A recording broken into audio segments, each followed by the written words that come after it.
You are listening to the Bitter Medicine Podcast on KWAZ Radio.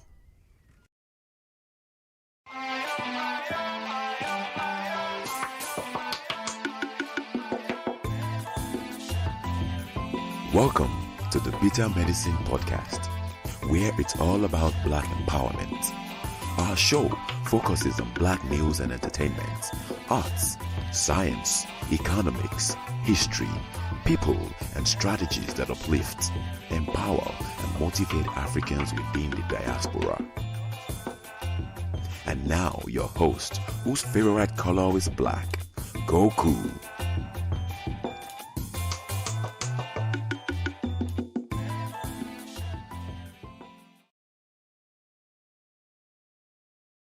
Greetings, everyone. Welcome back to the Bitter Medicine Podcast. I am your host, Koku. Glad to be back presenting another paper. I see the Revolutionary Matron is already in the chat saying greetings. Greetings to the Revolutionary Matron and greetings to Annie and everyone else who might be listening or tuning in, even in the playback. I greet you in peace. I want to remind you guys that this show is a part of a podcast network called KWAZ Radio. There are other shows on the network you should be tuning into as well. This is DAX. You tune into the Harsh Reality Podcast, providing you with social commentary on the news affecting our community, only on KWAZ Radio. Peace, family. This is Oni, inviting you to listen to the Pro-Black Perspective, where Black problems are addressed with Black solutions. Yes, indeed. Check out those shows. Right now, the Pro-Black Perspective is reading Wretched of the Earth, doing 12 pages a day, Monday through Friday. Today was the fourth day. Lively discussion. Good read. You guys should definitely tune in tomorrow and check the brother out. If you haven't already, make sure to go and subscribe to all their pages. Harsh Reality Podcast, Revolutionary Matron, Pro-Black Perspective, and of course, if you haven't already subscribed to this channel, right, and make sure if you're here today, give the video a like, a thumbs up. That helps small channels that are trying to grow. And also, you know, I think sometimes folks might think it's a joke, but YouTube really censors channels, especially channels like this one. And, you know, just building off of a conversation that the Pro-Black Perspective had during his reading today, like the enemy doesn't box you in on all four sides, right? The enemy will box you in on three sides to make you think you have a chance. And so when you look at even like ScrewTube, right, talking in code now, well, somewhat code, even like a ScrewTube, for example, they won't just stop someone like myself or the Pro-Black Perspective or the Revolutionary Matron from broadcasting, right? Because that's going to wake our audience up. That's going to wake folks up and get folks more determined. Instead, what they do, they'll allow us to broadcast, but we'll never rank anywhere. Probably we'll never be monetized on the platform if it's up to them. But if it's up to us, and it is, you, the listeners, share this to your social media, right? Get your friends to come and join us in the chat room while the broadcasts are going on. Pro-Black Perspective is in the chat room right now. He says, sounds like this is going to be good. No, I hope that it is, right? But this is what we need. And speaking of, you know, probably not even being monetized, right on the screen, there's a Cash App. Hit the Cash App. $ Bitter Meds, MEDZ. All right? And do the same for all the other shows on the network, right? So, with that said, let's get into today's reading. Now, this reading that I'm doing today is from the companion book, African Philosophy. So it's a companion to the book African Philosophy. And as you see in the top right corner, it's edited by KWAZ, right? And the topic is Western and African Communitarianism, comparison. Even myself, sometimes I feel like there's no communalism in the West, or no communitarianism in the West, but there actually oddly is, right? But you're supposed to already have an idea along what lines is there a communitarianism in the West. We've talked about in previous episodes what you will find out of the continent, but today we're going to do like a comparison. So just to prepare you guys who might not be too used to or too interested in reading about Germans and Euros, Europeans, a lot of this conversation, at least a half of this, is going to be about European philosophy, from the likes of Hegel. And so you got to sit in and go through that before we can then talk about African communitarianism, African philosophy, right? So let's begin without further ado. Introduction. Communitarianism is a fairly recent doctrine in social and moral philosophy. It is the antithesis of individualism, but its manifestations in intellectual traditions around the world reveal important regional modifications. In Euro-American philosophical traditions, communitarianism still lacks a uniform and normative expression which can be said to unite all its exponents in either socio-political or moral theory. But it has become a fairly strong and important source of critique of the perceived excesses of the liberal ideology of individualism.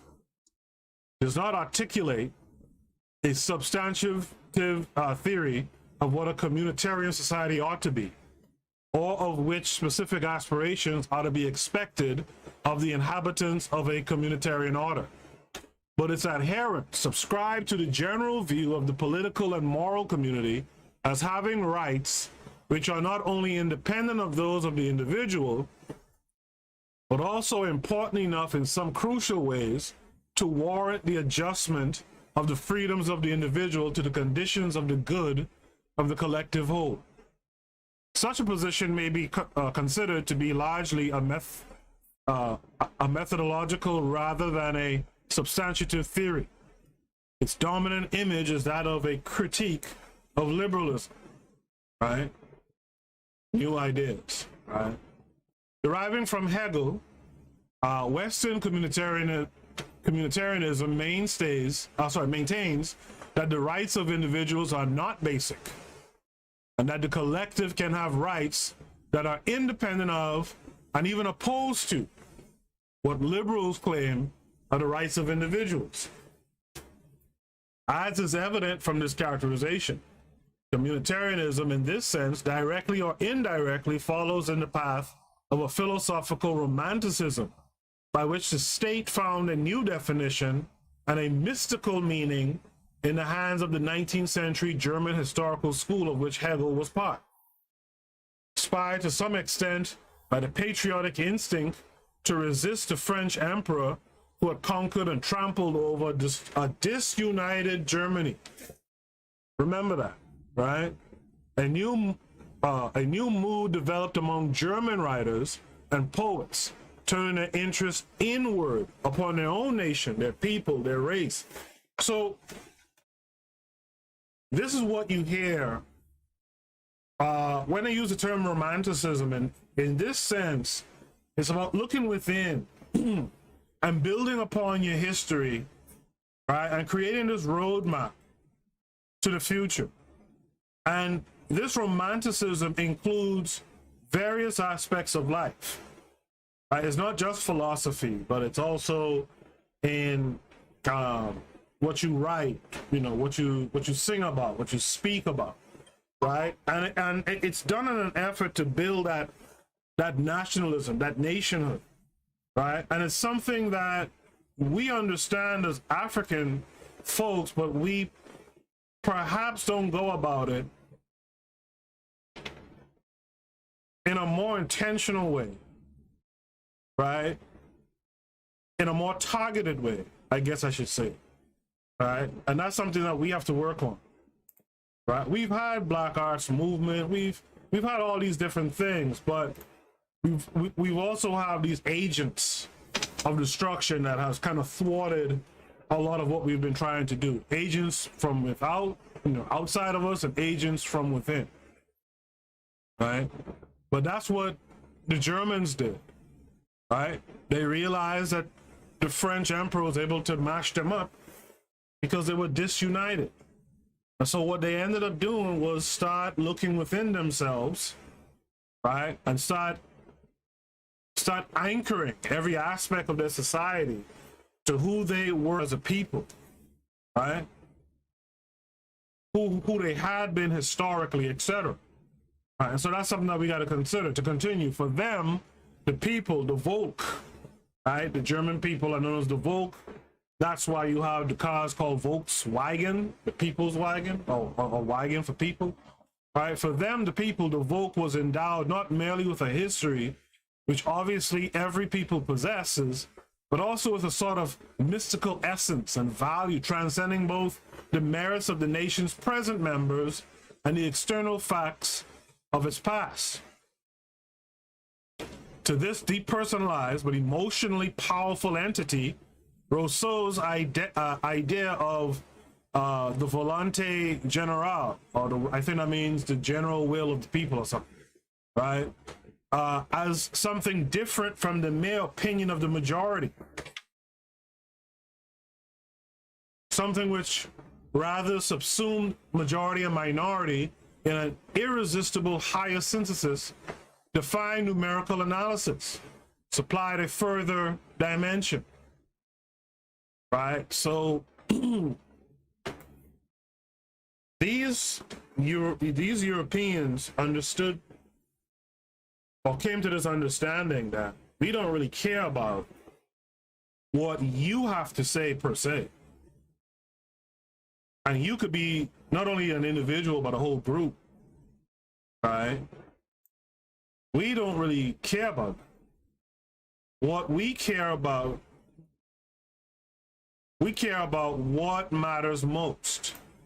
We don't care what the numbers say, right? We care about what matters most and what works best in the interest of the nation, right? Among German scholars of the time, this mystical sense of the nation awakened a genuine historical sense and a genuine passion to penetrate and understand the German past. A whole constellation of intellectuals inspired by national feeling appeared, leading to the formation of the so-called Heidelberger Romantic, the result of the nostalgic association of German cultural history with the destroyed streets of Heidelberg. Hegel was part of this historical school with Friedrich Karl von Savigny. The spirit of this generation of German intellectuals is encountered in the origins of Hegel's complex reliance on history. In his theory of the dialectic as the constitutive dynamic of reality, indeed, the intellectuals in question believed that what Germany needed was not a rationalistic corpus of legal mechanisms, but a thorough insight into the history of her existing institutions. Only when this had been gained could a start be made of the systematic codification of the laws, by which the mystical essence of the state could be realized in concrete fact. The state for Hegel is not a simple unitary entity, but one with three separately conceived characteristics. So just to back up for a second here, Hegel is one of these guys who he believed this, that he had this idea. This is a white boy, by the way, from Germany. He had this idea that he wanted to reduce reality to a synthetic unity, right? I think they call it absolute idealism, right? So you want to, so everything, no matter what it is, everyone's going along with this one concept, this one idea, right? Now, there's something I'm going to bring up about Hegel in a little bit more detail later, but understand this, that Hegel is an influence to a guy like Adolf Hitler. All right, and Hegelianism is an underlying influence, generally speaking, to white nationalism. And I'll talk a little bit more about that later when we're about to switch to the African concept or the African version of this concept, right? So I just wanted to give that for a second. So let's go back to the paper. Right, there is the state. So again, Hegel, he believes in this unitary entity, this one entity, but he does partition this unitary entity into three parts, right? There is a state in the sense nearest to our own common usage, the political state, which can be described by pointing to its institutions of government and lawmaking. So that's the one part. There's also the civil state, consisting of the massive arrangements which individuals make with one another rather than have imposed upon them, such as contracts, marriages, the establishment of corporations, things perhaps which might have spontaneously evolved even if the political state did not exist, right? So that's the second one. So it's political state, civil state, and then there's this third that's kind of like an ethical state. And so to continue, and then there is a state in a far wider and less concrete sense. State as the sum of all the ethical values, all the shared experiences and responses, the consciousness of belonging together through history, reinforced by religious and cultural homogeneity. This ethical state is the one to which Hegel accords supreme value and importance. It is in this alone that the individual achieves freedom and self-fulfillment through participation in its transcendent life. The expressions Hegel used for conveying the ideas about the state in this very special sense can be found in his philosophy of right. Here's a quote from it. The state in and by itself is the ethical whole, the actualization of freedom, and it is an absolute end of reason that freedom should be actual. The state is mind on earth and consciously realizing itself there. The march of God in the world, that is what the state is. The basis of the state is the power of reason actualizing itself as will. In considering the idea of the state, we must not have our eyes on particular states or on particular institutions. Instead, we must consider the idea, this actual God, by itself. What the state demands from us as a duty is our right as individuals, since the state is nothing but the articulation of the concept of freedom. The determinations of the individual will are given an objective embodiment through the state, and thereby they attain their truth and their actualization for the first time. The state is the one and only prerequisite of the attainment of particular ends and welfare. So if you listen to that, it's hard not to think about the way the U.S. positions itself, right? When you think of how the U.S. can call itself a land of freedom, right? When you have a population under duress, right? The population under duress doesn't matter. right? It doesn't matter. And so you get to see how through these schools of thought out of Germany, right, we see the influence of white nationhood today, right?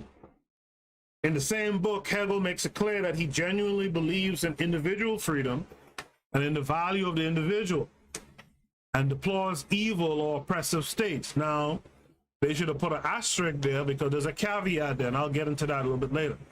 But keep that in mind, all right? He claims that he genuinely believes in individual freedom and in the value of the individual, and deplores evil or oppressive states. But we'll talk about that more in a second. The state, he says, is, quote, is no ideal work of art, stands on earth, and so in the sphere of caprice, chance, and error, and bad behavior, may disfigure it in many respects. And he disapproves of the state, as Plato had envisaged, because in it, subjective freedom does not count. And subjective freedom must be respected, as for example, by letting people choose their own calling in life. Right? Now, which people do you think Hegel is talking about? Right? As a pro-black perspective also pointed out, rightly so, thanks for reminding me, he says Hegel also influenced Marx. No surprise. No surprises there. Right? No surprises there. Because when Marx is talking his talk, who is he talking about? Who's Hegel talking about? And that's very important. Right? Since Hegel, a thin layer of communitarianism has remained in Western thought. A thin layer. Contemporary Western communitarians, especially the Canadian philosopher Charles Taylor, Charles Taylor claimed to continue with this Hegelian idea of the individual as part of a larger whole within which she attains her freedom by way of the incarnation of an historically creative mind. Other contemporary Western thinkers who are widely regarded as espousing communitarianism include Alasdair MacIntyre, Michael Sandel, and Michael Walzer. The moral philosopher John Keats fits in this fold as well.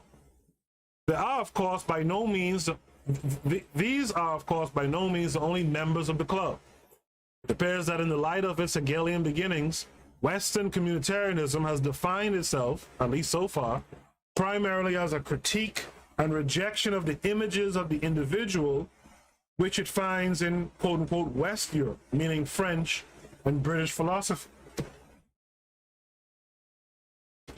The idea of community entertained by the German, as opposed to the West European thinkers, involves something akin to a cosmology, a total view of the natural and social world, fundamentally in conflict with the essentially humanist and rationalist thought typical of the rest of Western civilization. Thus, in Stephen Luke's observation, while the characteristically French sense of individualism is negative, signifying individual isolation and social disillusion, the characteristically German sense is thus positive, signifying individual self-fulfillment and the organic unity of individual and society. George Simmel captures this new conception of the individual in the following passage. By the way, if you look at the German sense of the individual, you could see the beginnings of the seeds for a system like capitalism. Right? If you look at that definition, you could see the seeds for capitalism. Right? George Simmel captures the new conception of the individual in the following passage. The total organism, which has grown out of the individuals engaged in the division of labor, and which includes and mediates their interrelated effects and counter effects, shifts, so to speak, into a location high above them. The specificity of the individual thus requires a powerful political constitution, which allocates his place to him, but in this fashion also becomes his master. I want to read that again.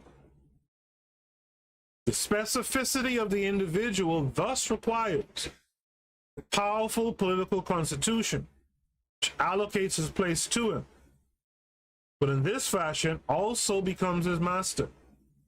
It is for this reason that this individualism, which means the notion of atomized and basically undifferentiated individuals, could not even conceive the idea of a collective as an organism that unifies heterogeneous elements.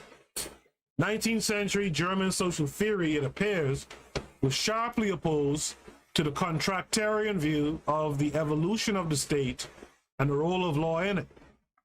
It was opposed to the view of the state as a mere watchdog for the protection of the freedoms of the individual against the hostilities of others.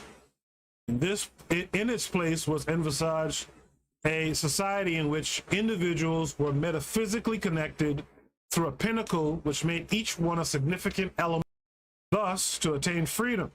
In this new conception of society, individuals were called upon to participate in a life of mutual dependency with others. State and society were seen as forces that emerged out of the relations of particular individuals and out of the intricacies of particular social and political institutions which embodied and incarnated the whole. Commentators on the emergence of German Romanticism have observed that the use that Hegel made of the concept of individuality came to define a German variation of its previous French use. Upon the Stephen Luke's, there is quite different from the French use of the term, another use whose characteristic reference is German. This is the romantic idea of individuality, the notion of individual uniqueness, originality, self-realization. What the romantics call, I don't even know what that term is, but it means strange. In contrast to the rational, universal, and uniform standards of the Enlightenment, which they saw as quantitative, abstract, and therefore sterile.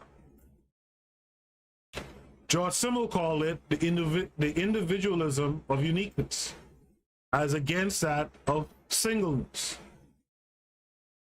There had been other rival German expressions of individualism, some of which, like that of Max Stirner, embrace an extreme form of ego. And I talk about how the European has an individual mindset that is boosted by his ego, and the ego of these individuals, by the way, is how you can see a capitalism forming, because the ego has it that they are masters of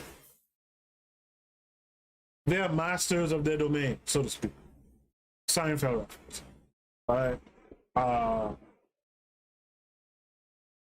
And so they think that they then have the dominion over everyone else, and their goal then becomes, because it's ego-filled, builds on top of individuality, their next goal would be personal gain, oppression, and whatever else goes in it along the way. See, KW Don 7 was with us. He said the land of freedom with the highest incarceration rate, something doesn't add up. Yeah, it's because of their underlying philosophy, right? Their European philosophy is bizarre, right? And I hope that's coming through so far in the reading, right? Like their predecessors, contemporary Western communitarians strive to show that the individual has more interactive connections with the whole than libertarians make of her. While not denying the autonomy of the individual, they emphasize the significance of her participation in, as well as dependence on, the community for her sense of self, for her freedom, and for her moral development and agency. According to this view, individuals are constituted by institutions and practices of which they are a part, and their rights and obligations derive from those same institutions. As Charles Taylor argues, there is a connection between four terms, not just A, our notions of the good, and B, our understandings of the self, but also C, the kinds of narrative in which we make sense of our lives, and D, conceptions of society. For example, conceptions of what is to be a human agent among human agents.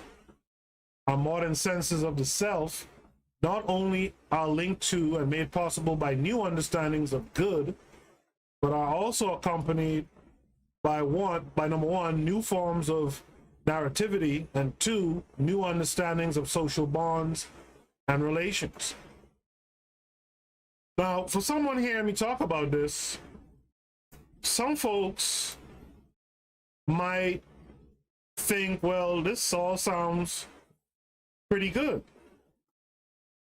But then you have to understand who Hegel fundamentally is. And again, I'll talk about that in a second.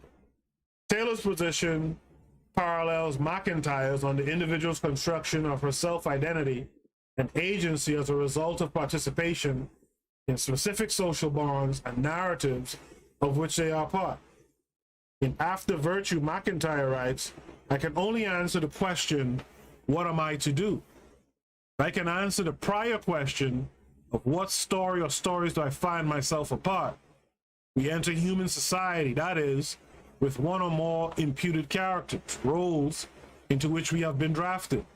And we have to learn what they are in order to be able to understand how others respond to us and how our responses to them are apt to be construed. I am someone's son or daughter, someone else's cousin or uncle. I am a citizen of this or that city, a member of this or that guild or profession. I belong to this or that clan, that tribe, this nation. Hence, what is good for me has to be good for one who inhabits these roles. As such, I inherit from the past of my family, my city, my tribe, my nation, a variety of debts, inheritances, rightful expectations, and obligations.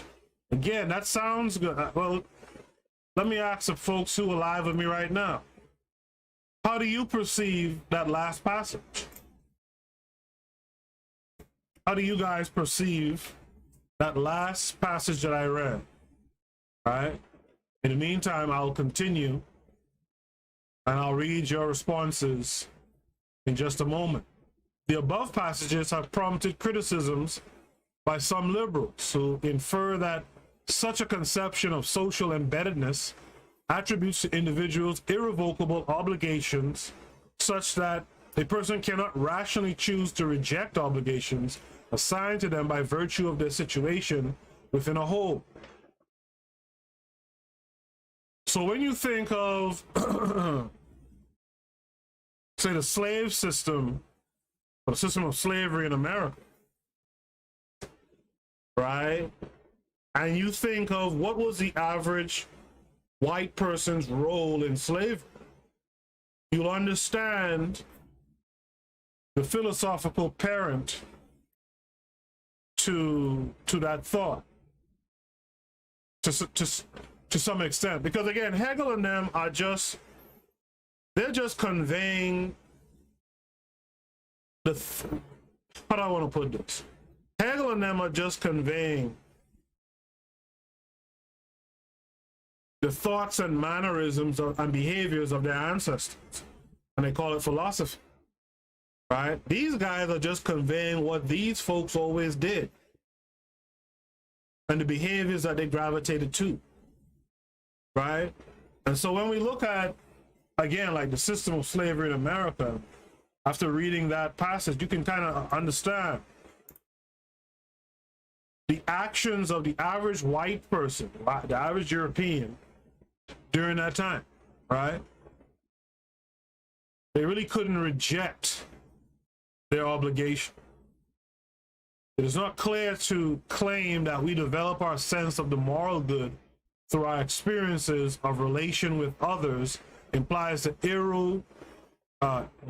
irrevocability of the roles by which our participation within such social bonds is defined.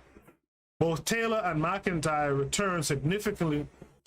They too, like their German predecessors, take on and develop their social moral theory against a brand of individualism which owes its origin to the French and British traditions, deriving, McIntyre says, from two distinct tendencies.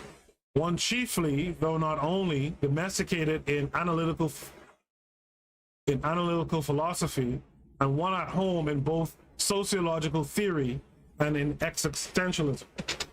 The former is the tendency to think atomistically about human action and to analyze complex actions and transactions in terms of simple components. Thus, the unity of a human life becomes invisible to us when a sharp separation is made between the individual and the roles that he or she plays. This remark from McIntyre compares well with Simmel's observation about 18th century individualism, which in full consistency with his notion of atomized and basically undifferentiated individuals, could not even conceive the idea of a collective as an organism that unifies heterogeneous elements. See, that heterogeneous elements comes up a few times here. A few times, and there's a point to that, in my opinion. In political terms, the individual envisaged in such atomistic individualism is a fairly abstract one, born and raised between the middle of the 17th and the beginning of the 19th century. Individual, as thus conceived, became the subject of the social contract arguments which start with the conception of man in the state of nature. Even Rousseau, as Hegel and later Marx observed at times, speaks in terms of abstract individuals. This is the case when he writes in The Social Contract, 1913, for example, despite the social thrust of his thought of the legislator transforming each individual who is by himself a complete and solitary whole into part of a greater whole, from which he in a manner receives his life and being. Rousseau's idea of the individual is also encountered in Kant, whose individual subject, according to Simmel, was abstract man, the individuality that is freed from all ties and span. Now you understand why I called him what I called him. Thus, the sovereignty of the individual was the ultimate and only source of group authority, and the community was only an aggregate, a mere union, whether close or loose, of the wills and powers of individual persons. All these thinkers agreed that all forms of social life were the creation of individuals and can only be regarded as means to individual objectives. This is the individual revived recently by John Rawls as the beneficiary of equal right to the most extensive basic liberty compatible with a similar liberty for others, as well as of wealth and social advantages accumulated under the umbrella of such an uncompromisable right.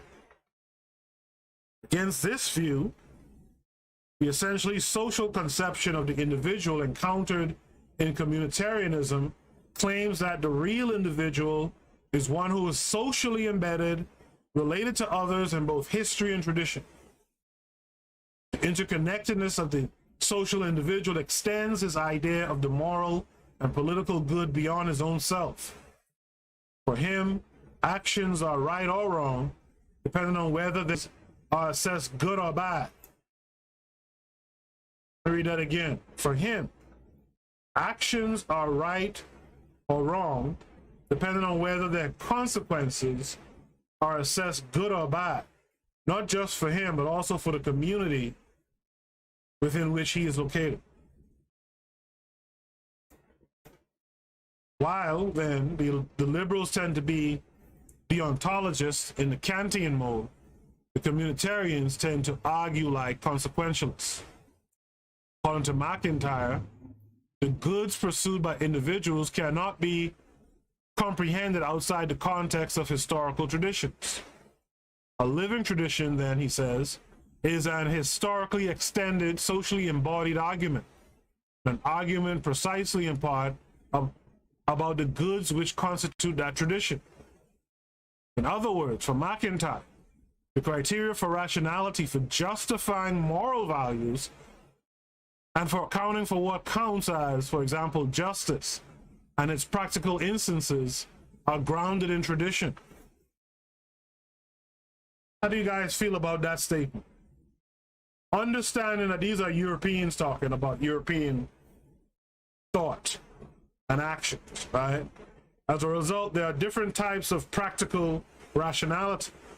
A tradition, he contends, is such a movement in the course of which those engaging in that movement become aware of it and of its direction, and in self-aware fashion attempt to engage in its debates and to carry its inquiries forward.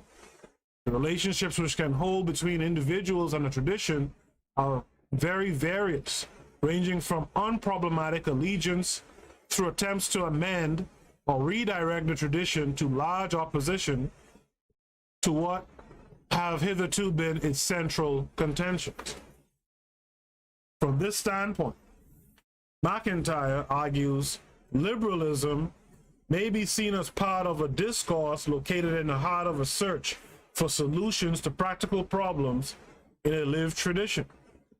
Western communitarianism is a similar kind of search, but because it arises in the context of a perceived incongruency between the values of liberalism on the one hand, on the other, the reality of the deprivation of groups, which is viewed as contrary to the very values articulated by liberalism, it stands more as a watchdog for the common good than as a robust social theory, right? So that covers the West and the West concept of communitarianism, right? This brings us to the section that talks about African communitarianism. So before I get to African communitarianism, the thing about Hegel is one of these folks, what do they call those folks again? They have like they have a geographic materialist, right? These guys they believe in this geographic materialism. They believe that some regions of the world, because of the region's nature, in the form of its terrain, for example, or maybe even its climate, right, presents too great an obstacle to the development of spirit, right? So like their belief is like, for example, communities that are from like the Arctic and stuff like that, or communities from hotter climates, say the Caribbean, Africa, stuff like that.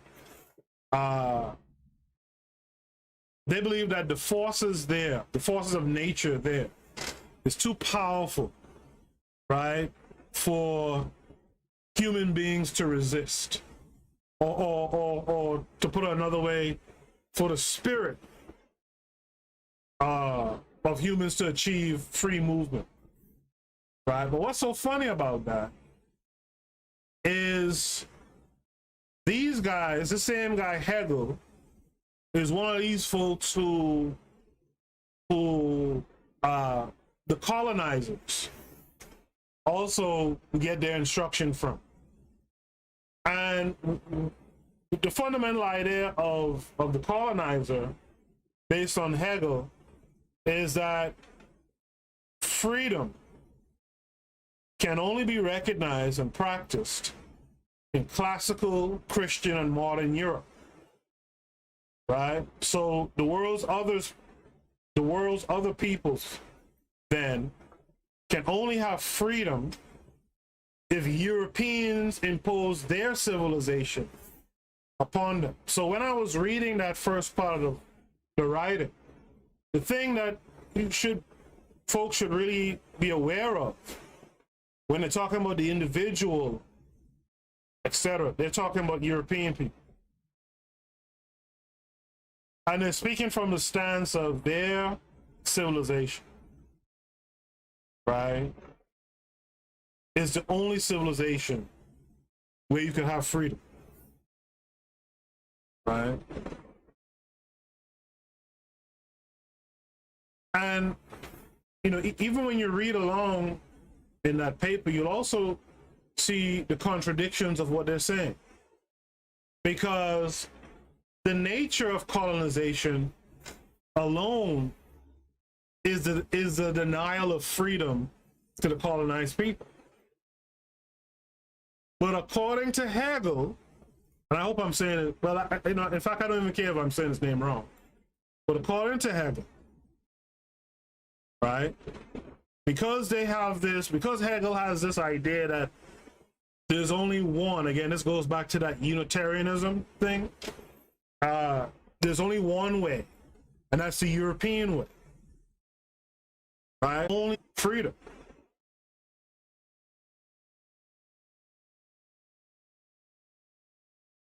This is what you call the center of Eurocentric thinking, pro-colonialist thinking, right?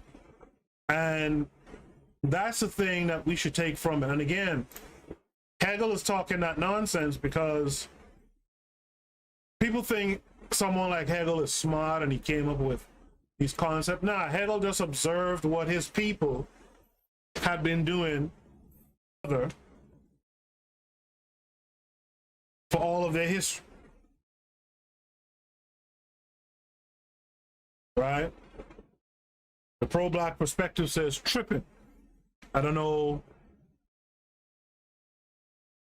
I'm not sure exactly, but I'm going to assume he's saying tripping off of this idea that theirs is the way, right? And you know, there's a show called The Mandalorian, and there was a character who his catchphrase was, "This is the way." And I couldn't help but think about that character when I was here reading about Hegel. Can you guys hear me? I keep getting these errors. There's not enough video to maintain smooth streaming, so viewers will experience buffering. Are you guys experiencing buffering? You know, YouTube is weird, man. Well, it's not weird, really. YouTube is doing what they're supposed to do, right? So yeah, so this brings us to the section of the paper called Communitarianism in African Systems of Thought. I tell you what, let me do a quick station ID break. I'll be back on the other side. You are listening to the Bitter Medicine Podcast on KWAZ Radio. This is DAX. You tune into the Harsh Reality Podcast, providing you with social commentary on the news affecting our community, only on KWAZ Radio. Peace, family. This is Oni, inviting you to listen to the pro-black perspective, where black problems are addressed with black solutions. You are listening to the Bitter Medicine Podcast on KWAZ Radio. Yes, indeed. Make sure to check out all those shows, including the Revolutionary Matron. Check out those shows, including the Revolutionary Matron. Pro-Black Perspective says, can hear, experience a little buffering. Okay. So, you know, when folks say they're messing with streams, there's no lie there, right? Like right now, it's telling, you know, I'm looking at YouTube, it's saying no data. So I don't even know if folks can hear me at this moment because it says no data. So it's clear that, you know, the powers that be are kind of messing around with what it is I'm trying to say. Now it says excellent condition. So they're doing this weird thing. I'm hardwired to the internet, so there's no reason for all these issues to be occurring. right? But let's get into the African side of it, right? By contrast, Africa's recent intellectual movements have tried to give communitarianism a robust and prescriptive status. Claims that the values of community override the freedoms and rights of the individual pervade much of the nationalist rhetoric which was associated with independence movements in the 1960s. While much of this rhetoric was brought to light through the language of nationalist politics in the traditional sense of the term, it was committed to writing by those politicians who also often doubled as Africa's pioneer intelligentsia. Among these were celebrated leaders like Leopold Sedar Senghor of Senegal, Kwame Nkrumah of Ghana, and Julius Nyerere of Tanzania. Their difference from Western communitarians lies in the fact that they could appeal to African traditional social and political orders as backing for their claims. In the case of Nyerere, the traditional background led to a bold but grossly unwise decision to establish new political villages, quote-unquote villages, modeled after the traditional extended family homesteads. But the sharp differences between the culture and politics soon ran Nyerere's political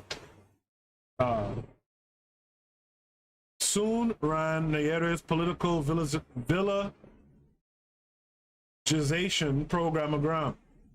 There can be no doubt that these politicians turned public intellectuals soon influenced a whole tradition in African social theory. Committed to a new and radically different beginning for their respective countries, and driven by the nationalist ambition to create out of Africa something that was radically different from the political systems of her colonizers, these pioneers opted for a political program that would combine values from Africa's living indigenous histories and social structures with an anti-capitalist ideology such as had become familiar since the Bolshevik Revolution, while making allowances for practical variations based on national diversities. The general trend of the program remained fairly common, precipitating what came to be popularly known as African socialism. But because of the national diversities, African socialism came to mean different things to different people, reflecting different configurations of Africa's indigenous traditions. While it meant for some a secular set of humane values based on altruism as the basis of social unity and cooperation, for others it reached into the heart of the Islamic outlook and built on the religious values of Islam, especially those which call for mutual respect among people and for the practice of almsgiving. For some Africans, African socialism meant a combination of African communitarianism with a hefty dose of Marxism. Senghor, for his part, while being quite intrigued by Marxism, argued that Marxist ethic fell short of stressing the centrality of people and their freedom. Right? Again, Marx is what's the term?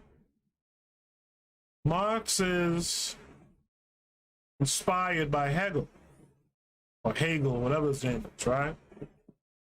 And again, these concepts are fundamentally Eurocentric ideas based on the histories, the lived histories of these European folks.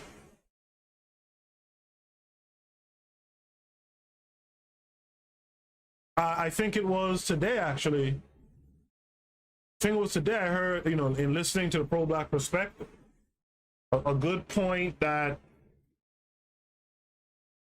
Oni made, if I could remember it right now, is, you're looking at socialism as this counter to capitalism, but in reality, they're both economic systems of colonialism. In other words, if you're being colonized, Neither one of those things matter, because at the end of it, you're being colonized, right? I'm paraphrasing what he said, right? But that's essentially what's going on here. And Africans, because they saw or perceived, especially amongst the so-called intellectual class, because they perceived some analogy between, you know, African communalism or African communitarianism, they felt that there was some likeness to socialism or Marxism. And at the end of the day, it's all the same shit, right? And if you carry on, and this was the major point that I think Oni made early on in today's broadcast earlier, is if you're going to carry on the economic systems of people who have colonized you, then you're just becoming the new colonizer. You're just rethreading what they've been doing to you all along. So the Africans never really, if you think about it, never really broke free of colonialism.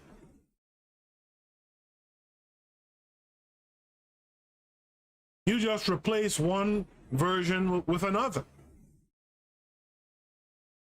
And I believe it has to do with the fact that it bore similarities to a more ancient, a more traditional African concept, right? Where was I? So Senghor argued that Marxist ethic fell short of stressing the centrality of people and their freedom. Well, no shit. Rather, it placed emphasis on the priority of the economic factor and the class struggle, to the detriment of man and his freedom. It is a terrible, inhuman metaphysics in which mind is sacrificed to matter, freedom to the determined, man to things. By contrast, he asserts, West African realities include the fact that they are community. Right? They are community. They are community countries where the group holds priority over the individual. They are especially religious countries, unselfish countries, where money is not king. Although he did not give it a clear definition, Senghor thought of African socialism as part of his humanism, which in turn is a function of Africa's negritude. It is useful to note that this idea of Negro Africans included the Berbers of the North. He believed that there was a clear distinction between the Negro African society and what he called the collectivist European society. Here's a quote: I would say that the latter is an assembly of individuals. Right? He's talking about the European society. Is an assembly of individuals. The collectivist society inevitably places the emphasis on the individual, on his original activity and his needs. In this respect, the debate between to each according to his labor, to each according to his needs is significant. Negro African society puts more stress on the group than on the individual, more on solidarity than on the activity and needs of the individual, more on the communion of persons than on their autonomy. Ours is a community society. This does not mean that it ignores the individual or that collectivist society ignores solidarity, but the latter bases this solidarity on the activities of individuals, whereas the community society bases it on the general activity of the group. How do you guys feel about what Senghor says here? All right. What do you guys feel about Senghor's words right there? I think it's pretty succinct. All right. Revolutionary Matron just said, no, colonization never ended. And not just that it never ended, which is so wild, but it was continued by our own folks.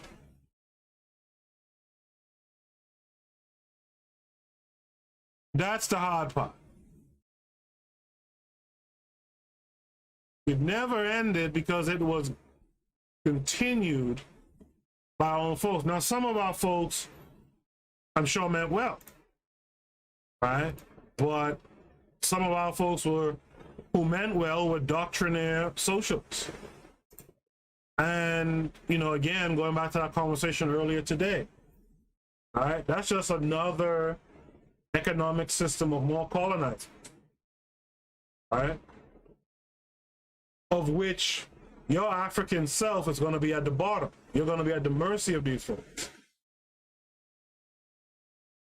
And what do we see in the continent right now? We see African peoples at the mercy of the African leaders who have continued the colonizers' effort. And so just to piggyback a little bit more off the earlier conversation, I hope you guys were there for that. I know the matron, revolutionary matron was there. I believe KW Don 7 was there. If not today, he was there yesterday. Right? But if we're not talking about our own African philosophy and then transmitting that, coming together on one page on what on the concepts within African philosophy, if we don't come together within African philosophy and then start to design our own systems, including our own economic systems, we're doomed. We're doomed. I try not to be the doom and gloom guy. I try to leave that for Zuliism and them. But, I'm telling you now, if we don't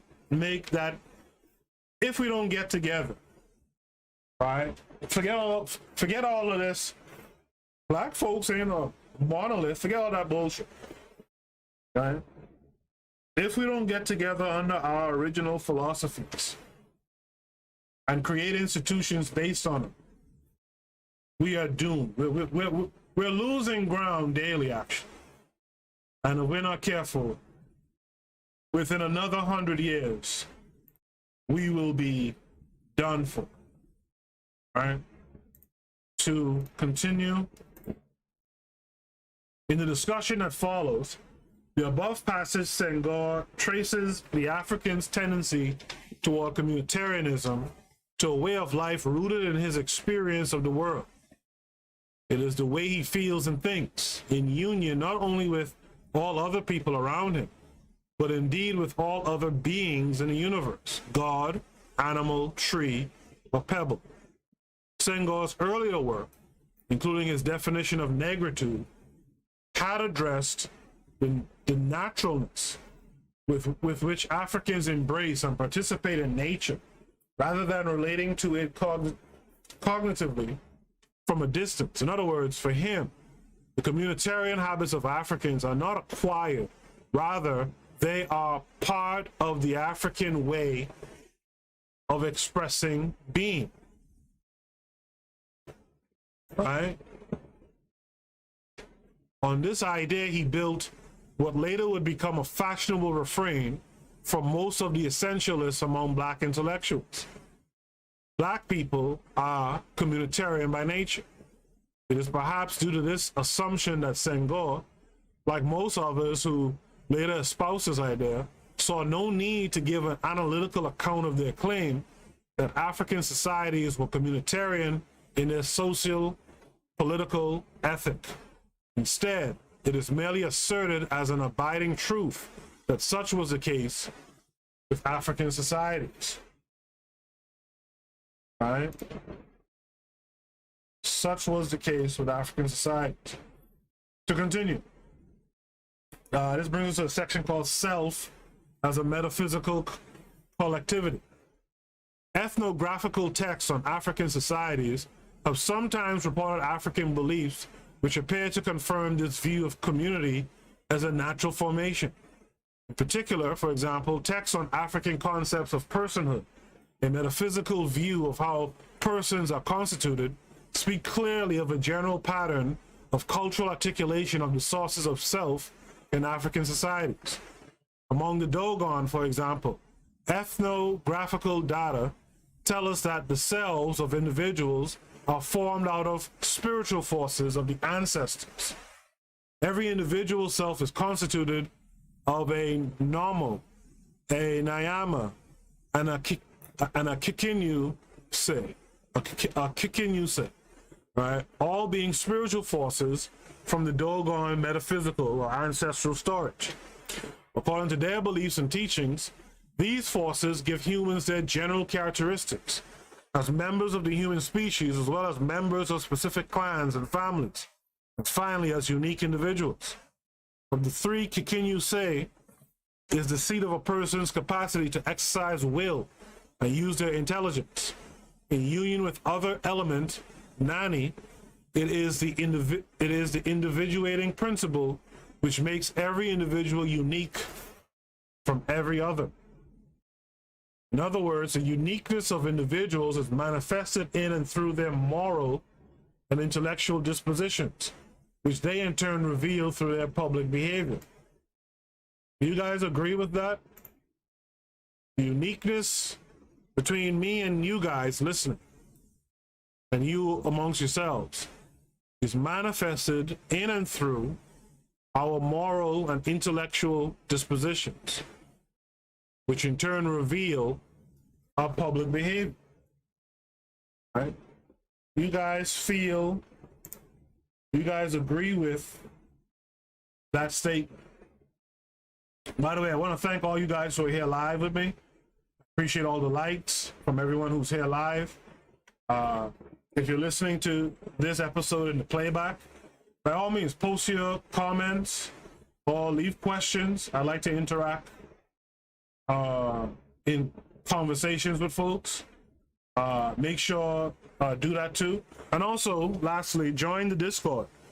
The link is in the description. Click the link, join the Discord, and you can commune with us there as well. The Luo of Kenya speak of the individual as made up of Del, which is the body, Obuongo, which is the brain, but also intelligence when used in an active sense, and Juk, a spiritual element in which reside several human capacities, particularly what is rendered in English as will. The latter is particularly interesting and has been the topic of much debate, sometimes greatly discordant. One inherits a Juk from an ancestor. In fact, it is an ancestor's spirit which when inherited by a newborn, becomes its Juk.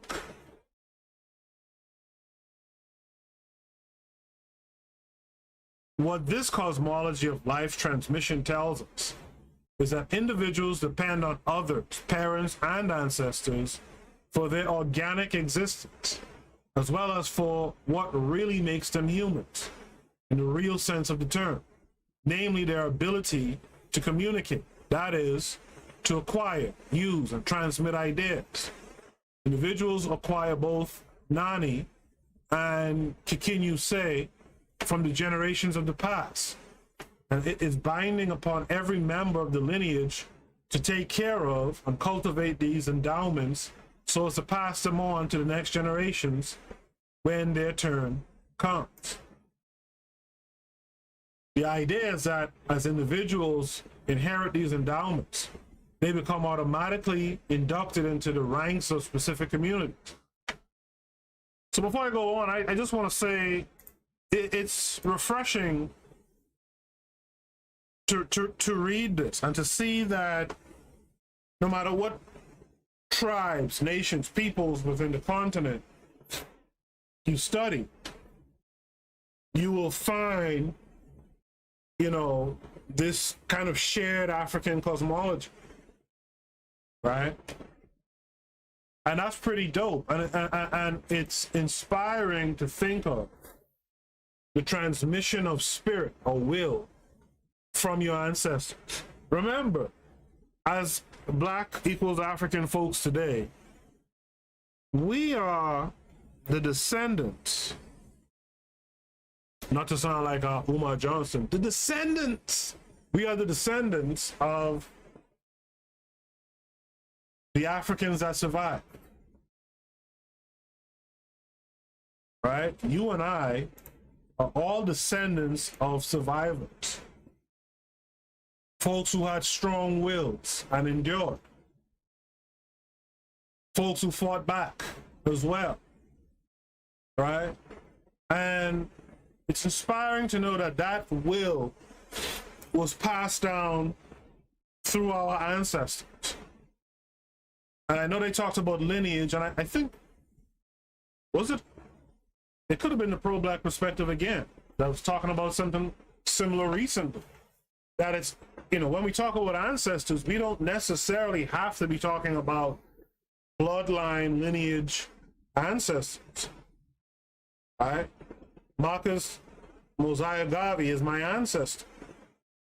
We're not related by blood, right? But it's inspiring to think of, right? The idea that will and strong character, proud African, right? And then proud tribe or proud nation or what have you is transmitted and passed down to each and every one of us who are here today.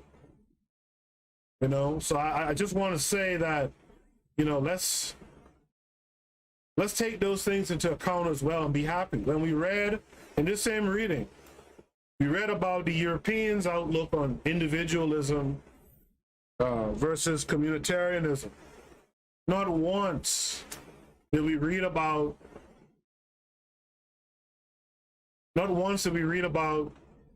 them discussing these concepts being transmitted and passed on down through generations, right?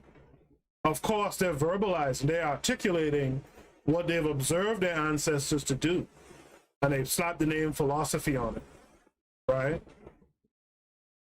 But not once do you even see them even acknowledge that spirit, right? And so it's really a for me anyway, it's really a cool thing to think of, you know, our ancestors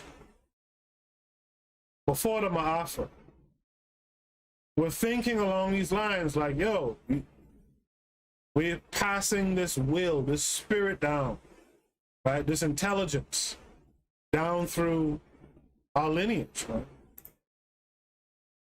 And as soon as I think about that, what slaps me in the face is that we have so many African folks, Black, those African folks, who are just disconnected from that concept completely.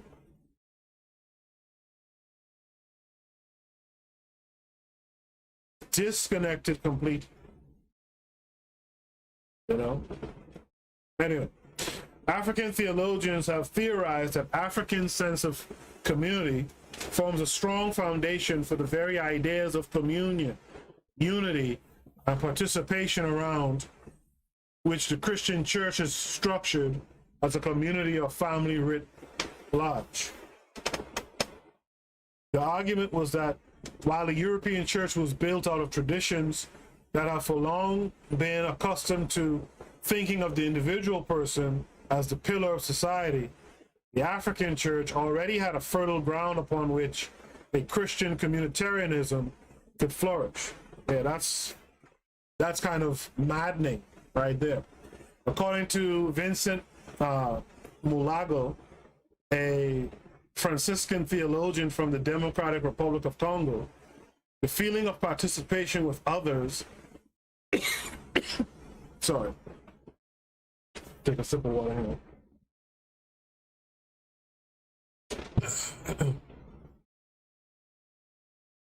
Where was I? The basis of an essentially African contribution to Christian theology. In fact, let me read that over. According to Vincent Molago, a Franciscan theologian from the DRC, The feeling of participation with others in a common life forms the basis of an essentially African contribution to Christian theology. The principle of common participation, of oneness, ubumwi, explains Bantu solidarity and their belief in the vital communion existing between the members of a family, clan, or even an entire tribe. Each member of such an entity should strive toward the safety and preservation of the whole.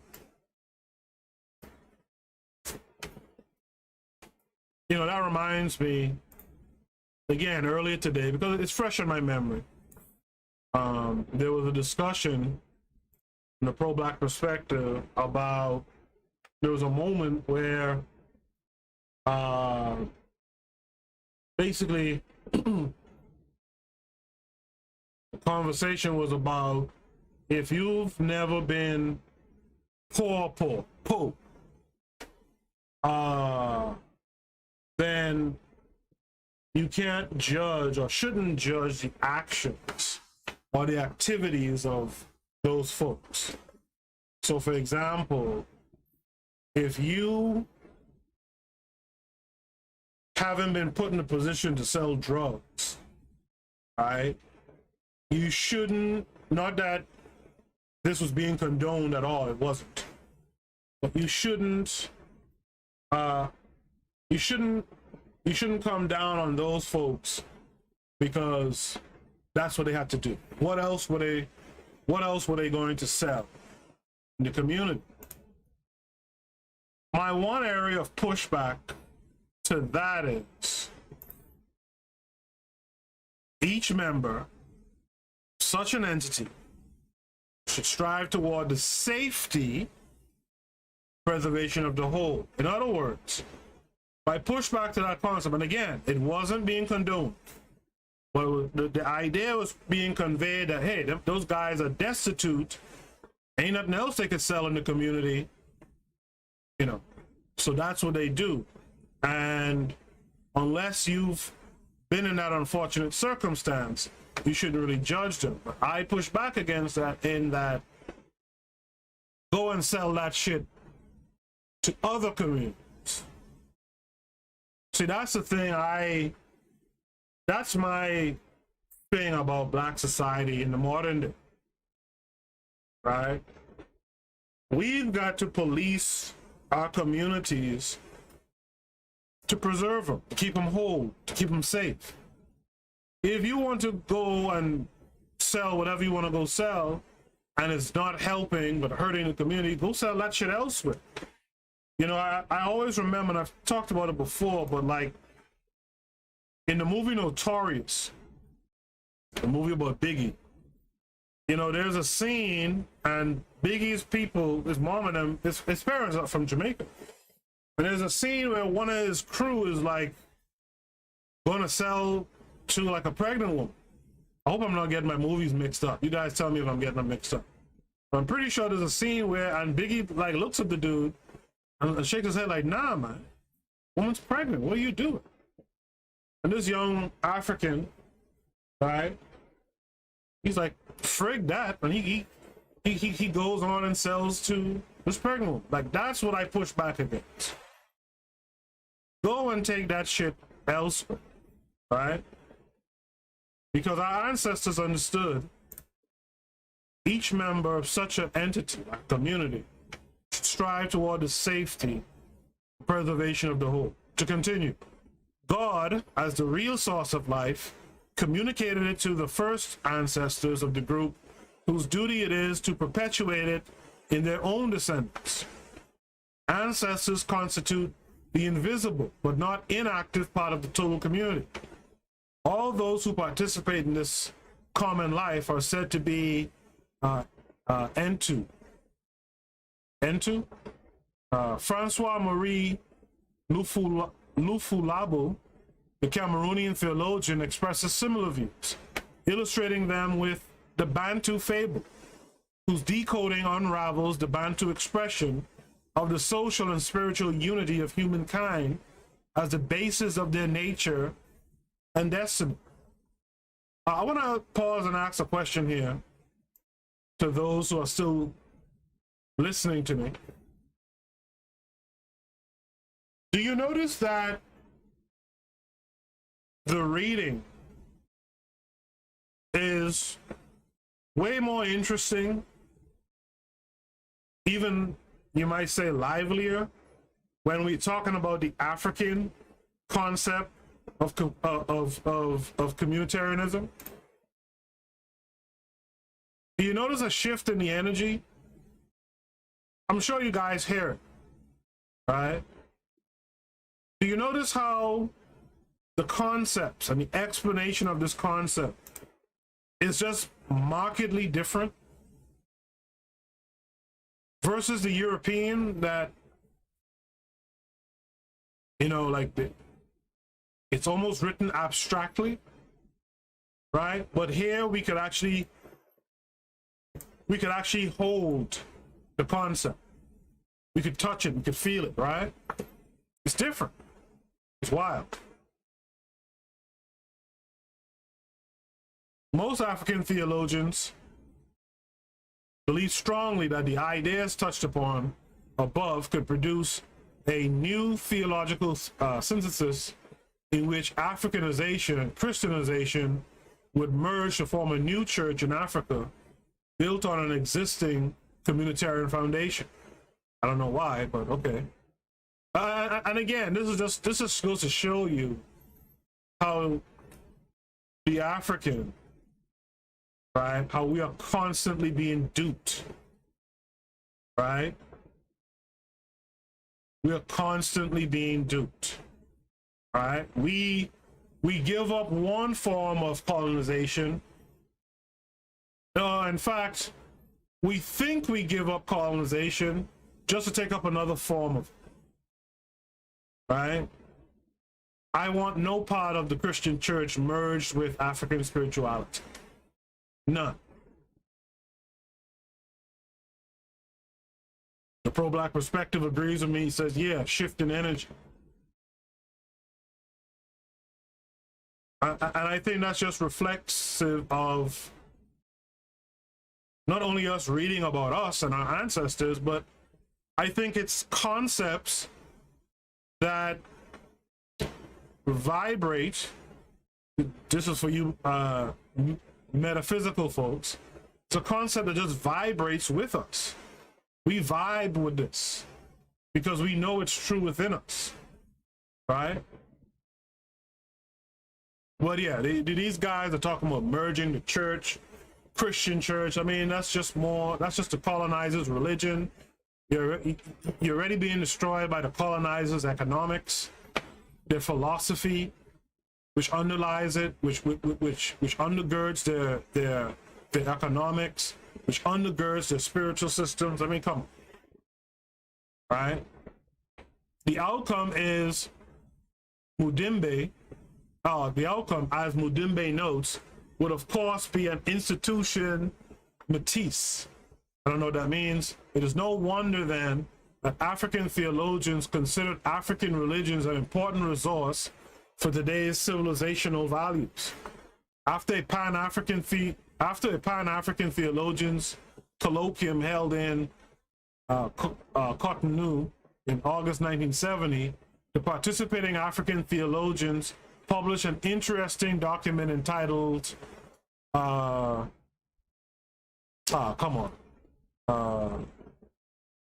basically the African religions of civilization or something like that, right? A perfect echo of Senghor's exhortation: we must extend this African solidarity vertically to Europe and to America, the daughter of Europe, horizontally to all Africa, even to Asia. This will be our positive contribution to the construction of the civilization of the universal. So I have a question, and this came up in the last reading near the end, if not at the end of the last episode. Why are African folks so gung-ho about changing the world? In other words, not changing the African world, but changing the whole world, Europeans, Africans included. What is that? Do you guys who are with me share the similar belief as guys like Senghor and stuff? Like, are you interested in changing the European world by introducing them to these African concepts? By the way, some people argue that Hegel, whatever his name is, some people argue that his concepts were derived from the African concept. And by his concept, I mean the whole idea of like what's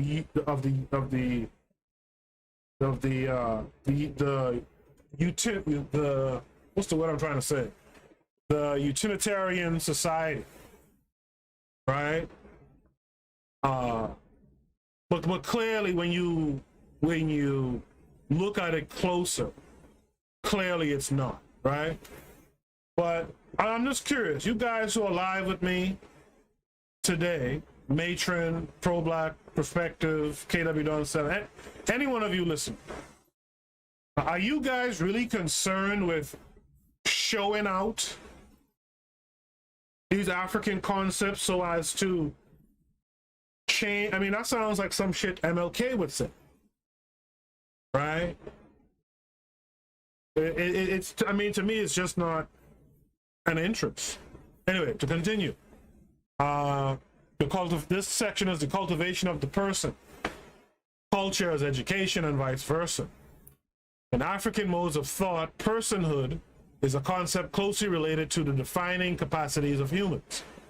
As we saw earlier, the factors that determine personhood are believed to be acquired partly from the individual's socio-ontological beginnings, but its defining levels are only attained through an individual's learning to apply those capacities in ways considered socially appropriate. In this sense, being a person is attained through an educational process that intensifies at every stage in one's growth and development. Before their initiation, children are trained to carry messages across villages to kin and friends of the family. While appearing simple, especially to readers accustomed to largely mechanized modes of communication, the act of sending children as messengers across villages has a very central communal benefit to their development.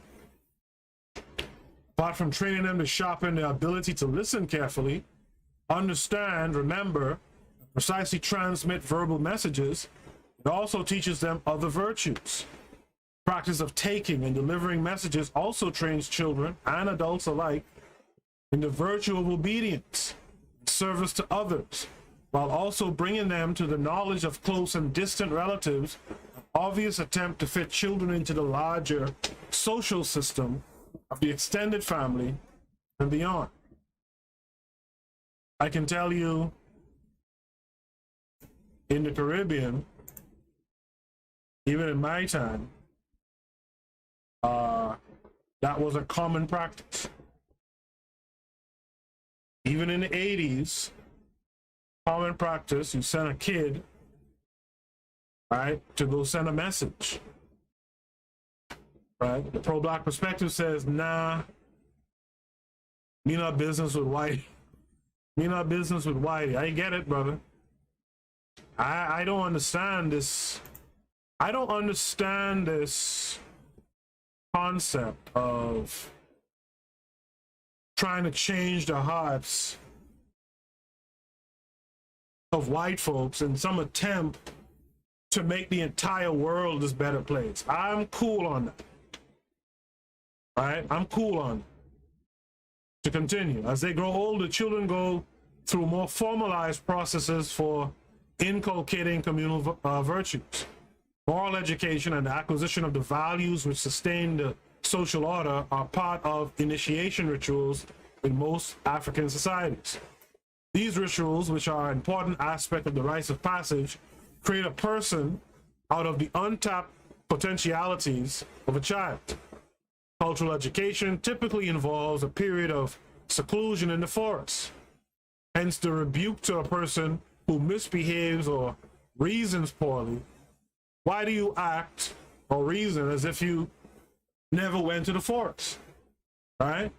The period of seclusion gives society the opportunity to steep the person in the communal ethic, which includes the fundamentally altruistic impulses underlying social existence. Circumcision and other cultural practices physically and permanently symbolize the attainment of this stage of growth and development in a person's life. These symbols mark the shedding of childhood, and, with the moral instruction gained at initiation, mark the birth of the person as a moral agent. Lessons in endurance and self-control instill in the person the ability to subdue personal impulses, hold firmly in the mind the greater ideal of the common good. This brings us to a section called Communication and Communalism.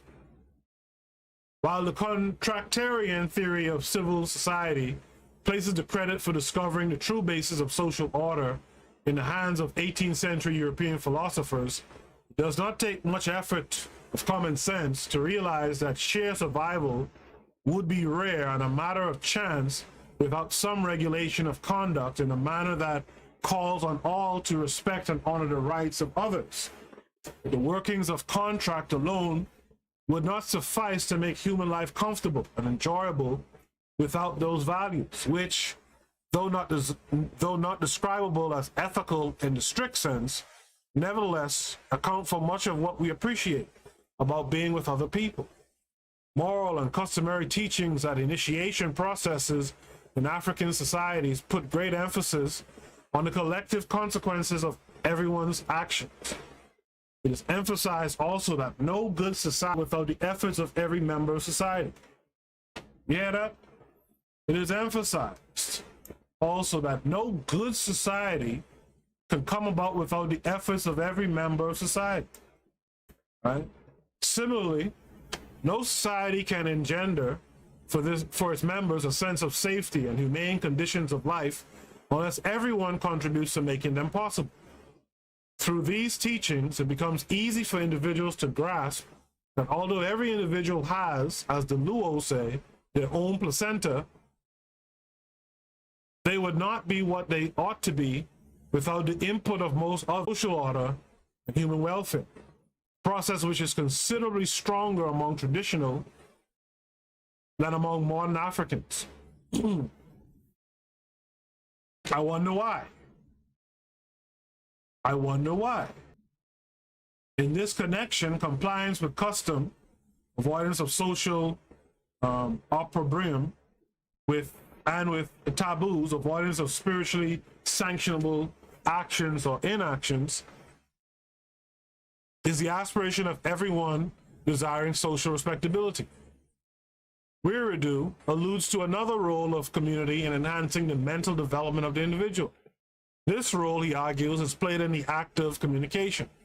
Becoming truly a human member of a specific community occurs through communication, which makes it possible for people to create coherent scenarios that articulate shared meanings. Weiradu, in 1996, has compellingly argued a physicalist position for the Akan, according to which the human mind, conceived as the functional capacity of the brain to formulate ideas and concepts, is formed in social settings through communication with others.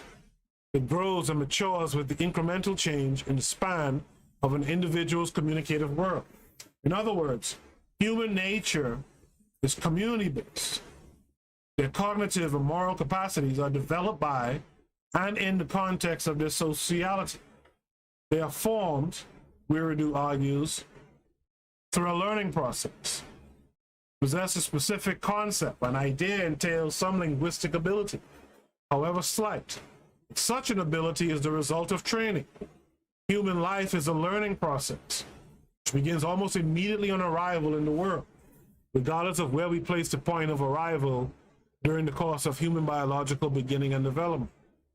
This learning has to be in the context of a society, starting with the narrow confines of mother or nurse and widening to larger and larger dimensions of community as time passes. This learning process, which at the start is nothing much more than a regime of conditioning, is in fact the making of mind. In this sense, a newborn baby may be said to have a brain but no mind, a reflection that is in line with the traditional Akan view that a human creature is not a human person except as a member of a community. In all these examples, African scholars and ordinary African people appear to share the view about the individual as dependent on their social world for their organic needs, as well as for their spiritual, moral, and conceptual growth. There is therefore an important difference between Wiredu's monistic, or the physicalist view of the individual, and the Dogon one, which at least in its appearance through ethnographic texts, is pluralist. Wiredu's position expresses only the basic point that knowledge is gained and shared through sociality. Another thing one can take note of at this point is that while the nationalist communitarians had been wrong in attributing to Africans community dependence as their ontological, that is, essentialist character, they were right in their recognition of the role of community in the making of the human world. Wiredu's position is that it is a universal order that conditions the nature of humans generally, not just Africans. It is the universal order that conditions the nature of humans generally, not just Africans.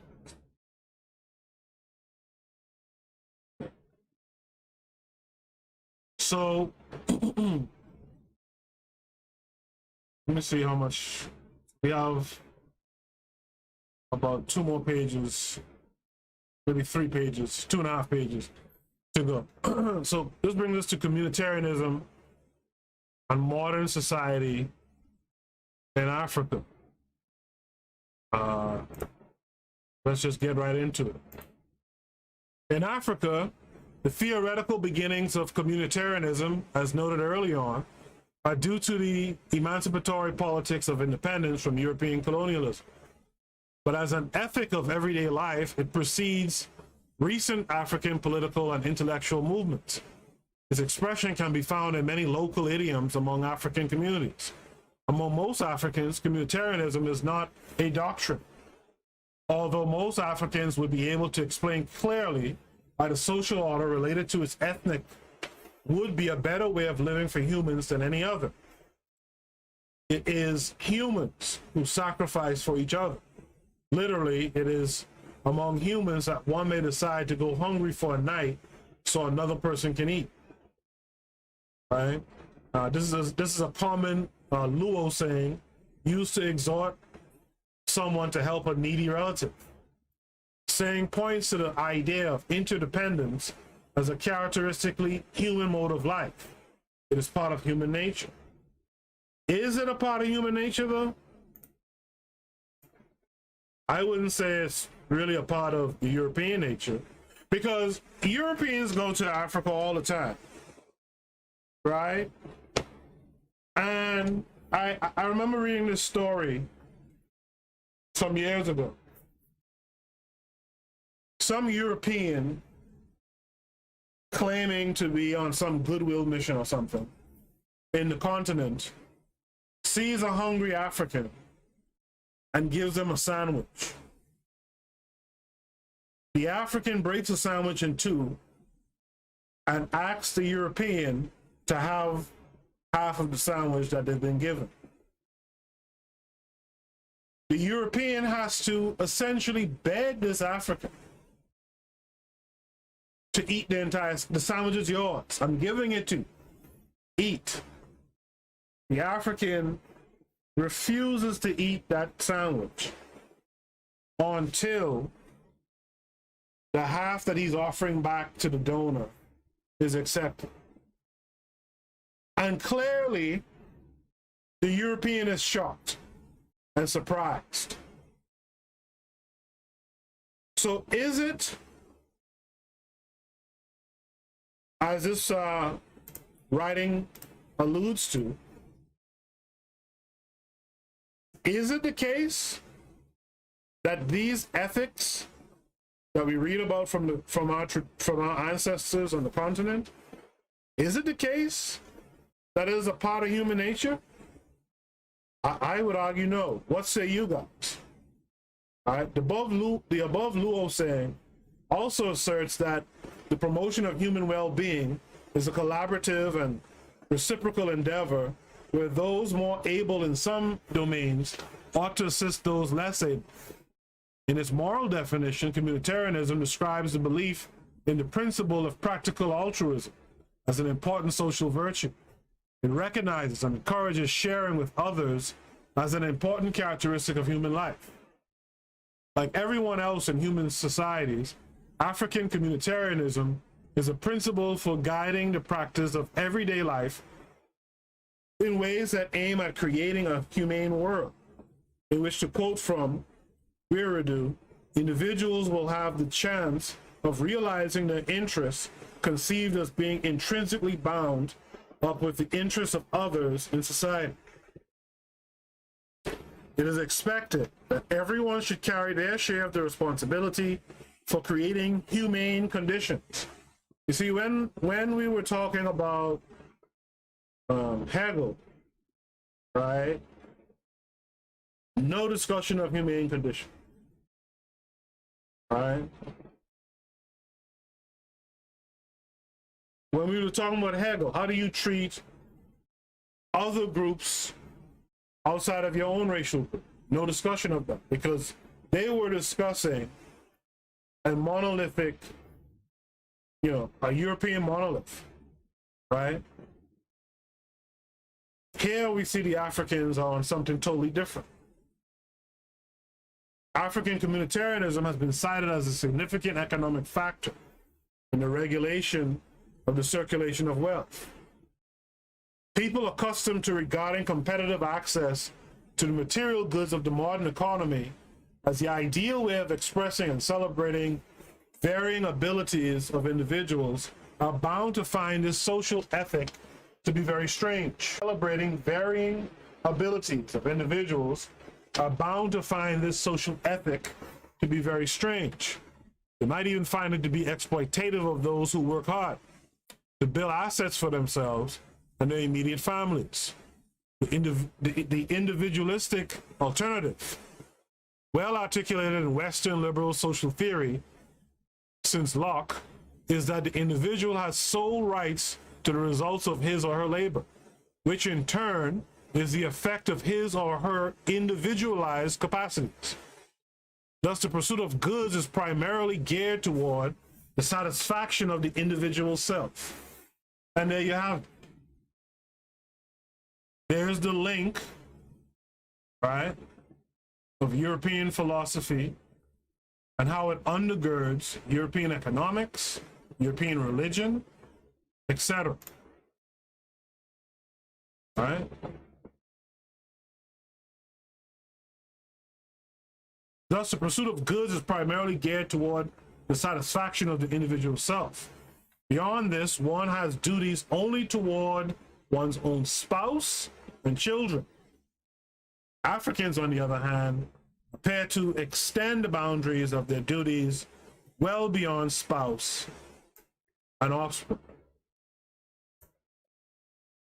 Some Africanist political practice of the communalist ethic within the modern economy represents an anomaly. Their argument is that adapting the benefits of the modern economy to the communalist ethic contradicts one of the primary objectives of modern liberal economics, namely the ability of individuals to increase and diversify the quality of their own life through access to modern consumer goods and benefits. So clearly, a bunch of Africans have bought in, right, to the indoctrination. Thus, while liberalism focuses on such things as the enactment of laws that protect the rights and freedoms of individuals and institutions, and to promote and protect the rights of the individual to justly pursue their interests, communitarianism builds on empathy and other such altruistic feelings.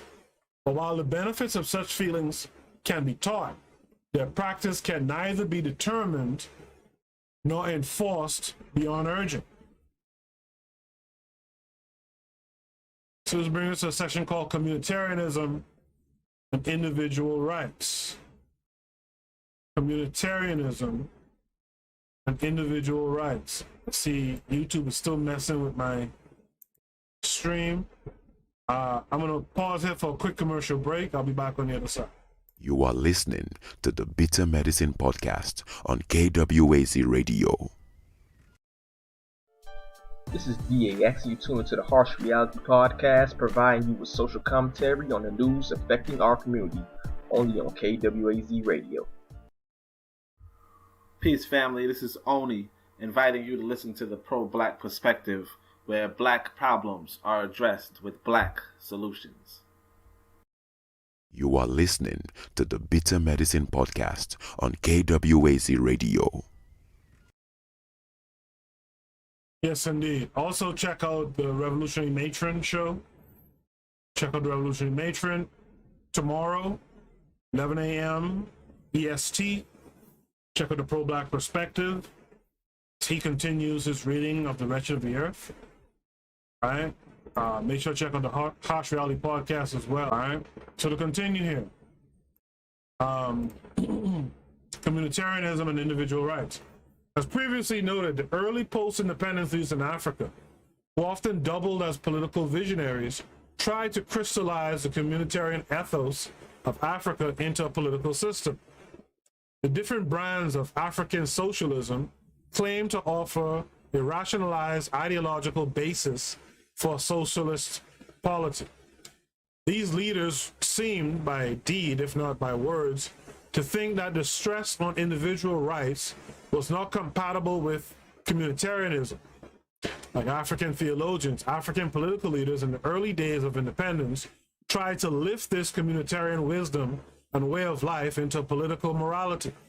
That is, into a rationalized and organizing ideology for modern political institutions. The different brands of African socialism in this description, the different brands of African socialism fit this description. Like the theologians before them, these political leaders and the intellectuals who stood by their side believed that the values of individual worth and freedom were incompatible with those of communitarianism. That's interesting.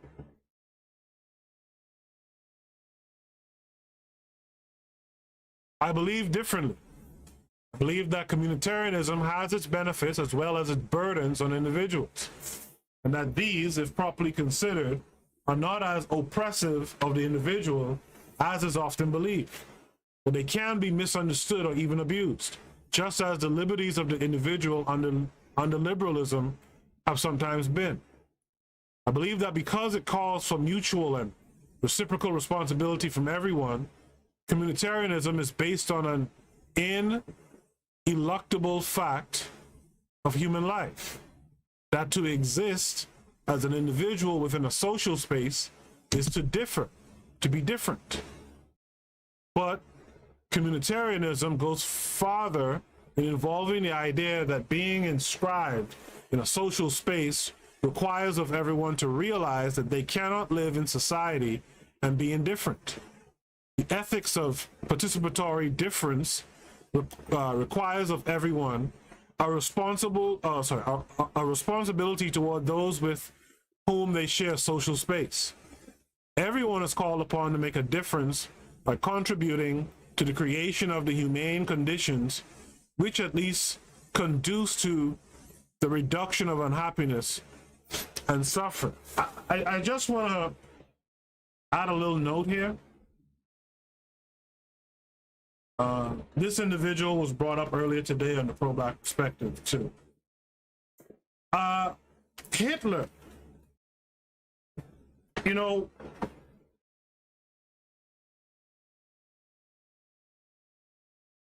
you know, you have to be careful how you talk about this guy, right? But like Garvey admired him for his nationalism. And one of the things that's rarely discussed because of what this dude did, but the group that he oppressed was a group that didn't see themselves as part of the community.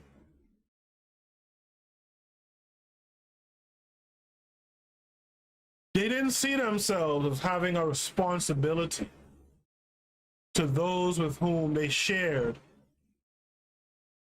a geographical or social space or a social space. And funny enough, that type of behavior is what kind of really drove a lot of that ire towards that group. But no one talks about it. Right? Ultimately, if you are nation building or nation running, right? The folks within your nation need to understand, in fact, let's personalize it. The folks within our nation need to understand that everyone has a responsibility to everyone who, you know, within the social space, and like I said, geographical space that we share.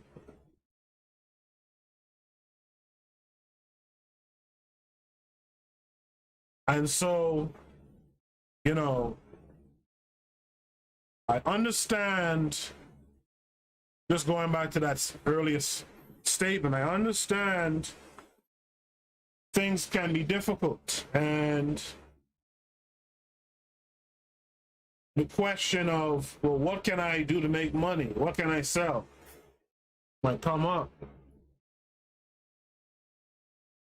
But if you're conscious of everyone in your space, this is the point I really was trying to drive home. If you're conscious of the folks in your shared space, your people, so to speak, you wouldn't do that. You wouldn't do that there. Not to say you won't do it, just not there. All right? To continue. I think I was told before the pronunciation is Chichi. For this word, Kwame Chichi, like Kwasi Weirdo, a Ghanaian philosopher, has recently defended African communitarianism as upholding rather than opposing the rights of individuals. While arguing that African communitarianism is not perfect, he believes that its shortcomings can be rectified and that improvements can be made, especially in the area of integrating some aspects of individual rights into the conception of the communal good. Weirdo argues that at least some of those rights, especially the rights that are concerned with basic human needs, are already clearly upheld in the traditional thought systems and practices of some African societies, like the Akan of Ghana. The very idea of a person in Akan thought entails the demonstration and conduct of a commitment to the social values of the community. Humans need family, and hence community, for their biological, cognitive, and moral growth. In response to these needs, there is an extensive network of kinship. Rather, it merely envisages an alternative way of pursuing it in a human community, address the prevalence of evil. So that brings us to the conclusion. I hope, and I know it's a pretty long reading, kind of dense. I know my stream might be acting up as well. Hopefully you guys are still hearing me. But I hope you guys enjoyed the reading as well. And I know that this reading rethreads some concepts and other readings I've done, but I think it's important to sometimes go over concepts and to look at them from different perspectives, right? And I think in this case, it's very important that we understand this communitarianism or communalism, whatever you want to call it, I think it's important that we understand it. And I think it's really important that we understand how we were able to have this in our past. Remember, at the start of the year, we had, or at the end of the previous year or the start of this year, we had the conversation in your social space, in your geographic space, right? We talked about proverbs, stories, philosophies. I mean, this is the kind of stuff we have to be pulling our kids, holding them, touching them on the shoulder and saying, look here. We are to look out for everyone in our community. And everything you do should be with the community in mind, right? So I hope that, you know, I'm sure you guys remember us talking about similar concepts in previous papers, but I hope you guys really see when you stack it up against how Europeans think, understand how the Africans thought. And we know the mistakes that Africans made, right? The mistake that they made wasn't communalism. At least not communalism amongst African folk. The mistake they made was letting other folks into their spaces, right? Again, we got to police our spaces. We have to have a no nonsense, no tolerance of nonsense type of mentality when it comes to our spaces, our people.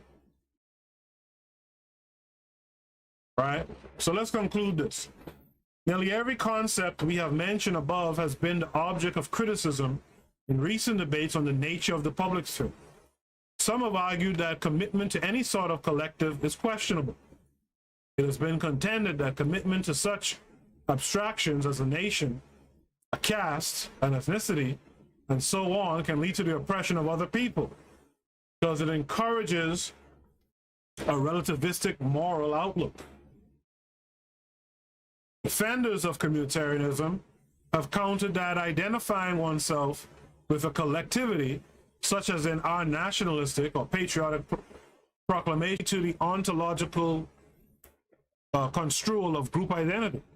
Once we think of ourselves as ontologically tied to one group to which we ought to be also morally committed, there is little doubt that our canons of moral judgment and aspirations will put what we identify as our primary group interests above the interests of all others, regardless of reason.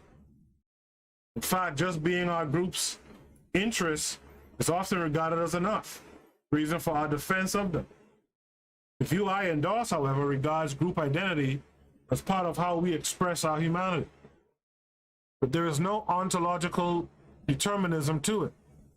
Accordingly, social self-identity should be kept separate from our canons of moral thinking. In his widely debated work, Appia, in 1992, argues against any supposed scientific basis of such ideas as, for example, race. And I believe I read that paper before, too.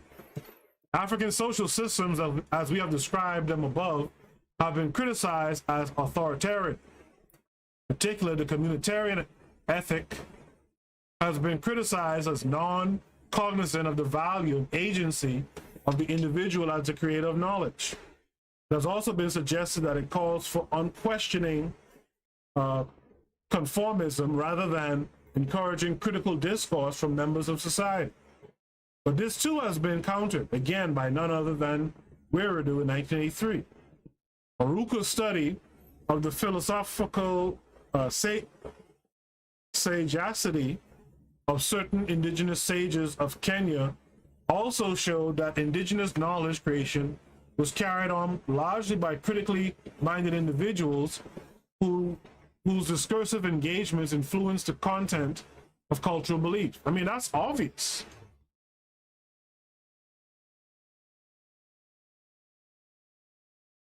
Why would okay. Thus, even within African philosophy, questions of the apparent opposition between liberalism and communitarianism have been raised. In particular, Wiridu argues against the self-regarding inclinations perceptible in liberalism, that the very foundation of morality, which he calls the principle of sympathetic impartiality, is the ability to imagine ourselves emphatically in the shoes of others.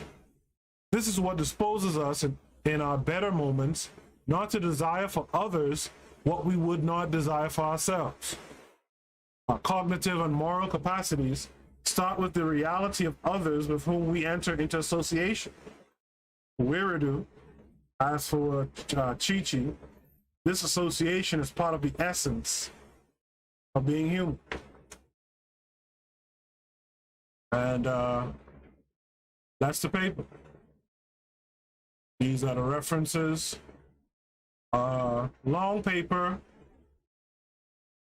but good reinforcement of ideas that we've gone over before, and a good side-by-side comparison to really the indoctrination that we've received, right? Understand, and it allows you to understand your oppressor too. And if you understand your oppressor, then you'll be able to understand how to defeat the oppressor as well.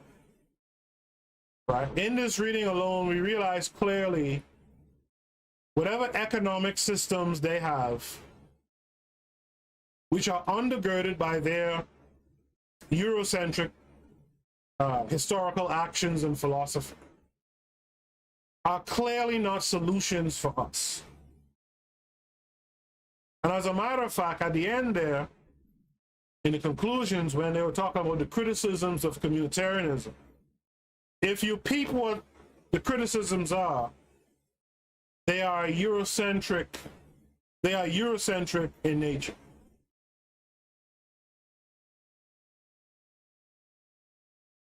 If you peep it, they are Eurocentric in nature. It's more of this whiny, well, then what will happen to me? I mean, oy vey, like, you know, you mean to tell me I won't be able to be a socialist and buy a mansion?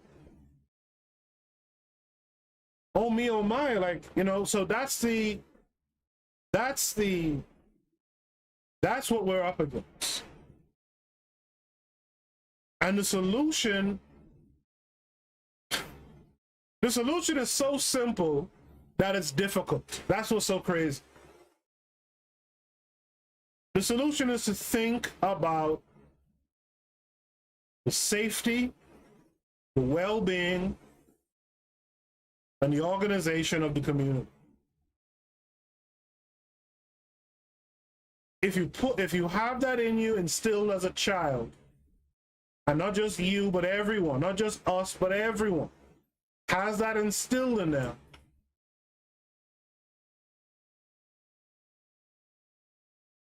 you will end this oppression. You will have no choice but to end this oppression. Anyway, I've kept you guys long enough. I should be present in the reading tomorrow of the Pro-Black Perspective. Hopefully you guys are present too. It's always a pleasure when I see folks who are here, over there. And I hope you guys are also checking out the other shows on KWAZ Radio. I'll be back with Shoot the Breeze on Saturday. I'm going to see if I can get a certain person to be a guest on Saturday, Shoot the Breeze.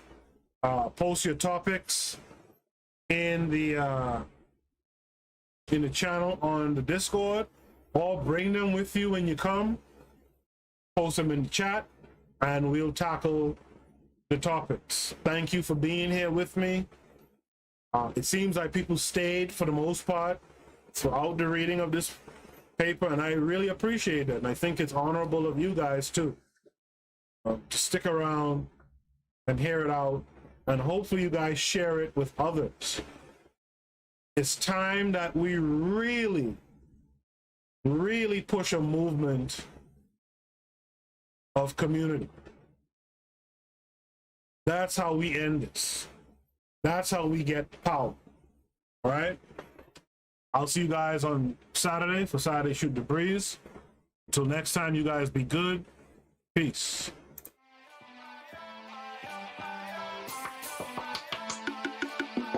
Thanks for listening to the Bitter Medicine Podcast with your host, Koku. If you like what you just heard, we hope you pass along our web address, bittermedicineblogs.com, to your friends and colleagues, and share our show to all your social media. Be sure to check out our archive section on our website for previous podcasts. This has been a KWAZ radio production. Join us next time for another session of the Bitter Medicine Podcast. Follow us on Facebook at Bitter Medicine Show, Twitter, Bitter Meds, Tumblr, Bitter Meds, Instagram, Bitter Medicine.